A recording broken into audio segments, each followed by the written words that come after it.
तो दोस्तों स्वागत है आप सभी का एक बार फिर इंडियन पॉलिटी के सेकंड वीडियो में। दोस्तों इसके पहले हम राज्यसभा डिस्कस कर चुके हैं और आज हम लोकसभा को डिस्कस करेंगे। तो इसके जो भी मोस्ट इंपोर्टेंट क्वेश्चन आज तक एग्जाम में बने हैं उन्हें डिस्कस करने वाले हैं। तो चलिए स्टार्ट करते हैं आज का वीडियो। यहाँ पे फर्स्ट क्वेश्चन दिया गया है, भारतीय संविधान के किस अनुच्छेद में लोकसभा के गठन के संबंध में प्रावधान किया गया है। दोस्तों आपको बता दें कि कल हमने यहाँ पे देखा था कि भारत में एक संसद है जिसका नाम आप सभी लोगों ने सुना होगा। इसके 3 अंग हैं, कौन कौन से हैं? तो पहला तो है यहाँ पे क्या, तो लोकसभा, जिसके बारे में आज हम डिस्कस करने वाले हैं। और दूसरा क्या है, राज्यसभा, जिसके बारे में हम पहले डिस्कस कर चुके हैं कल ही। तो अगर वो वीडियो आपने नहीं देखा है तो वो जरूर देख लें। तीसरा अंग है इसका क्या, राष्ट्रपति। तो दोस्तों इन 3 अंगों से मिलकर बनी है हमारी क्या, भारत की संसद। आपको बताया गया था कि राज्यसभा जो है वो इसका गठन किस अनुच्छेद के तहत किया जाता है, तो 80 के तहत इसका गठन किया गया है, अनुच्छेद आर्टिकल 80। और इसके बाद आपको बताया था राज्यसभा अच्छी तो इसलिए 80, और इससे एक ज़्यादा क्या, तो 81 में किसका, लोकसभा का गठन हमें यहाँ पे मिलता है। और 52 में, आर्टिकल 52 में किसका, तो राष्ट्रपति का के बारे में बताया गया है, या राष्ट्रपति की नियुक्ति के बारे में बताया गया है भारतीय संविधान में। अब यहाँ पे क्वेश्चन पूछा गया है, भारतीय संविधान के किस अनुच्छेद के तहत लोकसभा के गठन के संबंध में प्रावधान है। दोस्तों हमने यहाँ पे देखा है 81 आर्टिकल है, तो इसके तहत यहाँ पे प्रावधान है कि लोकसभा का गठन किया जाएगा। लेकिन आपको बता दें कि इसमें एक और चीज़ है कि आर्टिकल 331 में 2 एंग्लो इंडियन होते हैं, उनकी नियुक्ति राष्ट्रपति जी के द्वारा की जाती है। किन के द्वारा, तो राष्ट्रपति के द्वारा की जाती है। इसलिए जो लोकसभा का गठन है वो दोनों आर्टिकलों में होता है, दोनों आर्टिकलों को मिलाकर होता है, 81 और 331 को मिला करके। तो इसलिए इसका आंसर होगा उपर्युक्त दोनों। इसके बारे में याद रखना हो। वैसे अगर ये नहीं दिया हो तो आप लोग 81 यहाँ पे लगा सकते हैं, लेकिन यहाँ पे 2 लोगों को मनोनीत कर सकते हैं राष्ट्रपति, किसमें, लोकसभा में। जैसे कि आपको कल बताया गया था कि राज्यसभा में कितने, तो 12 लोगों को मनोनीत करते हैं। वैसे ही 2 लोगों को यहाँ पे राष्ट्रपति किसमें, तो लोकसभा में मनोनीत करते हैं। नेक्स्ट क्वेश्चन है हमारा, लोकसभा के चुनाव लड़ने के लिए इच्छुक व्यक्ति की न्यूनतम आयु क्या होनी चाहिए। तो आपको बताया गया था यहाँ पे कल के लोकसभा की अगर आपको चुनाव लड़ना है तो इसके लिए आपको न्यूनतम आयु होनी चाहिए 25 वर्ष।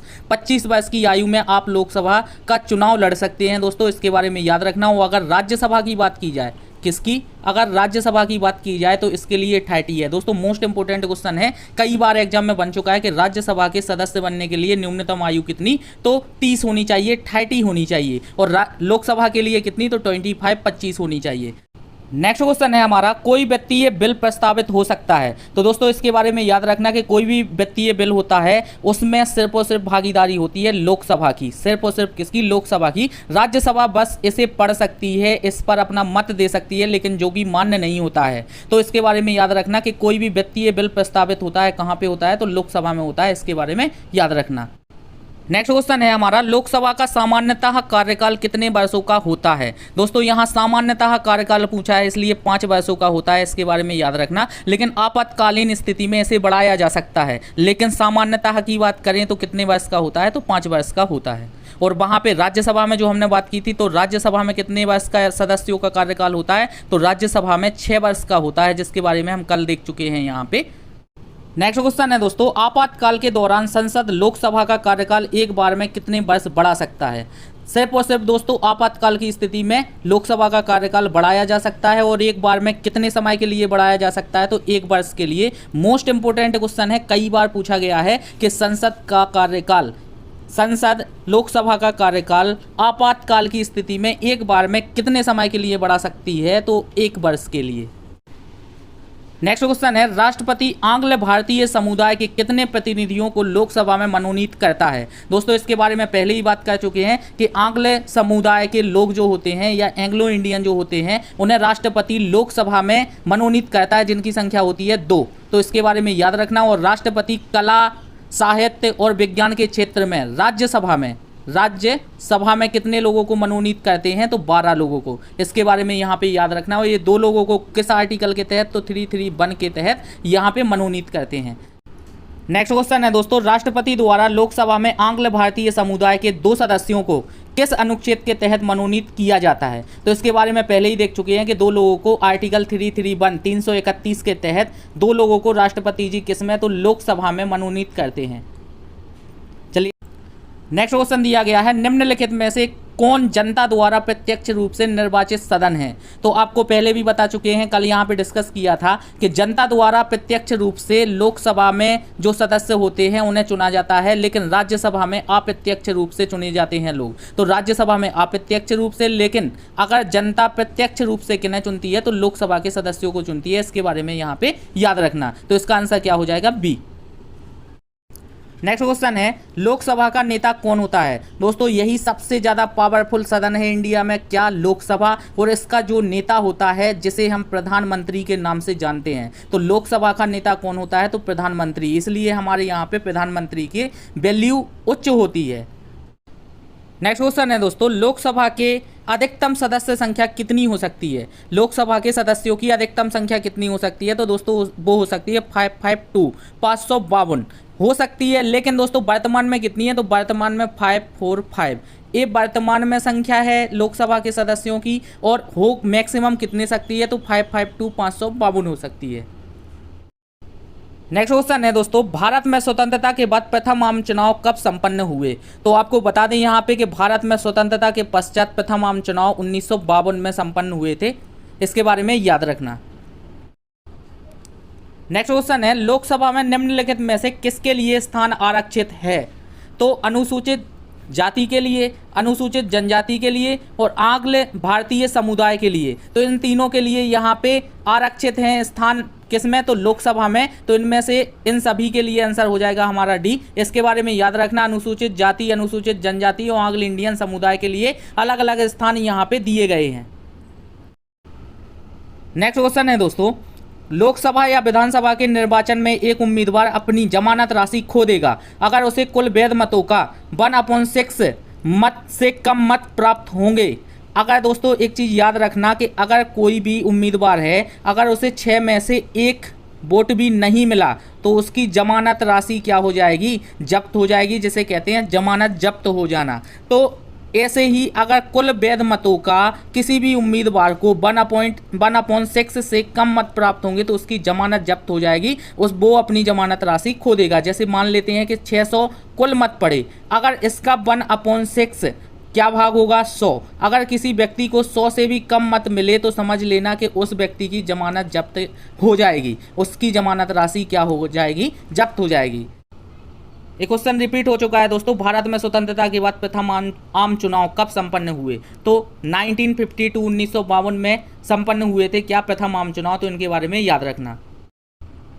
नेक्स्ट क्वेश्चन है दोस्तों, लोकसभा में मंत्री परिषद के विरुद्ध अविश्वास प्रस्ताव लाने हेतु न्यूनतम सदस्य संख्या कितनी होनी चाहिए। तो सिर्फ अविश्वास प्रस्ताव लाने हेतु कहाँ पे? तो लोकसभा में सदस्य संख्या चाहिए कितनी? 50। लेकिन दोस्तों अविश्वास प्रस्ताव पारित नहीं होगा, यहाँ पे सिर्फ लाने की बात की है। तो लाने की संख्या कितनी है? 50 यहाँ पे याद रखना इसके बारे में।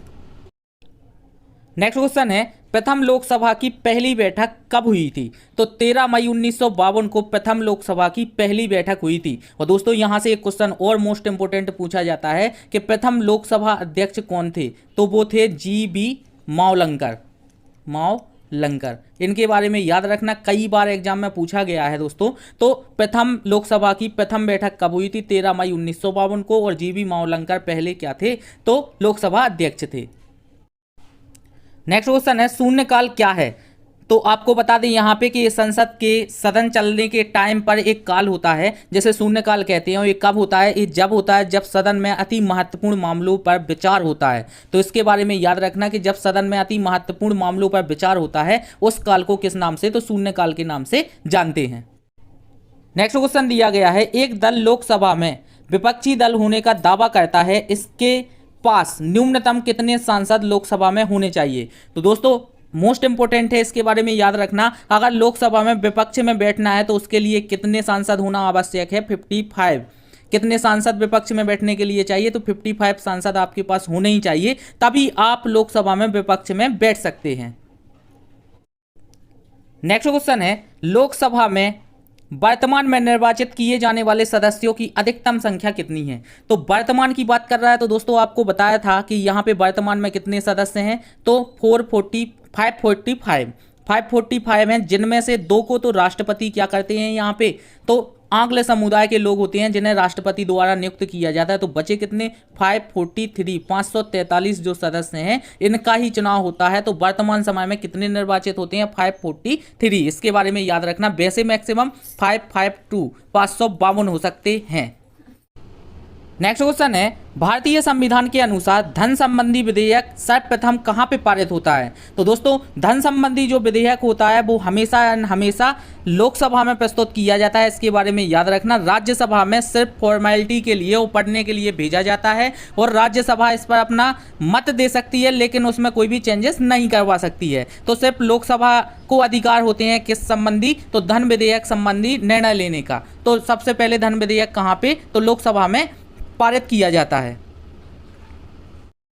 नेक्स्ट क्वेश्चन दिया गया है दोस्तों, लोकसभा का कार्यकाल 5 वर्ष से अधिक किस अवस्था में बढ़ाया जा सकता है। युद्ध चल रहा हो, ये कोई भी युद्ध हो सकता है, इसलिए दोस्तों इसे नहीं मानेंगे। जब राष्ट्रीय आपात लागू हो उसी स्थिति में कार्यकाल जो लोकसभा का है वो 5 वर्ष से अधिक बढ़ाया जा सकता है। इसके बारे में याद रखना। नेक्स्ट क्वेश्चन दिया गया है, लोकसभा के किसी सदस्य की सदस्यता कितने दिनों तक लगातार अनुपस्थित रहने की स्थिति में समाप्त हो जाती है। तो दोस्तों 2 माह तक अगर सत्य में कोई भी लोकसभा का सदस्य है, अगर सत्य से लगातार 2 माह तक गायब रहता है तो उसकी सदस्यता स्वतः ही समाप्त कर दी जाती है। नेक्स्ट क्वेश्चन है, लोकसभा सदस्य अपना त्यागपत्र किसको देते हैं। दोस्तों मोस्ट इंपोर्टेंट है, लोकसभा सदस्य जो अपना त्यागपत्र है वो लोकसभा अध्यक्ष को देते हैं। यहाँ पे राष्ट्रपति प्रधानमंत्री नहीं है दोस्तों, किसे देते हैं, तो लोकसभा अध्यक्ष को। नेक्स्ट क्वेश्चन है, लोकसभा के कम से कम कितने सत्र बुलाए जाते हैं। तो यहाँ पे याद रखना कि एक वर्ष में लोकसभा के कम से कम 2 सत्र तो बुलाए जाने ही चाहिए और बुलाए जाते ही हैं। कम से कम की बात हो रही है दोस्तों, मिनिमम की बात है ये, तो मिनिमम एक वर्ष में 2 होने ही चाहिए। नेक्स्ट क्वेश्चन दिया गया है, राष्ट्रपति लोकसभा को कार्यकाल पूरा करने के पूर्व भंग कर सकता है। दोस्तों यहाँ पे डाउट है थोड़ा सा, लोकसभा नहीं होगा ये होगा क्या मंत्री परिषद को। अब ये यहाँ पे एज इट एज क्वेश्चन उठाया गया है ल्यूसेंट की ऑप्शनल वाली बुक से। अब वहाँ पे भी ऐसे ही लिखा है, तो आप लोग थोड़ा सा देख लेना, मैं नेक्स्ट वीडियो में आपको क्लियर करके बता दूंगा। लेकिन यहाँ पे मंत्री परिषद होना चाहिए, मंत्री परिषद। तो मंत्री परिषद को राष्ट्रपति भंग कर सकता है कार्यकाल पूरा होने के पहले, किसकी सलाह पर, तो प्रधानमंत्री की सलाह पर। इसके बारे में याद रखना यहाँ पे कि राष्ट्रपति मंत्री परिषद को भंग कर सकता है प्रधानमंत्री की सलाह पर। नेक्स्ट क्वेश्चन है जो कि आज की क्लास का लास्ट क्वेश्चन है, लोकसभा सदस्य बनने के लिए कौन सी योग्यता नहीं चाहिए। यहाँ पे नहीं बोला गया है दोस्तों। तो भारत का नागरिक होना चाहिए, ये बात सही है। उसकी आयु 30 वर्ष से कम ना हो, 30 नहीं दोस्तों 25 वर्ष है, इसलिए यही आंसर क्या होगा, नहीं चाहिए। हमें 25 वर्ष की आयु चाहिए, किसके लिए, तो लोकसभा सदस्य बनने के लिए। पागल दिवालिया ना हो, ये बात भी यहाँ पे सही है। सरकारी लाभ के पद पर ना हो, ये बात भी यहाँ पे सही है। तो इसका बी आंसर हो जाएगा दोस्तों। वो अगर वीडियो अच्छा लगा हो तो वीडियो को लाइक जरूर कर दें और चैनल पे पहली बार आए हैं तो सब्सक्राइब जरूर कर दें। थैंक यू, जय हिंद।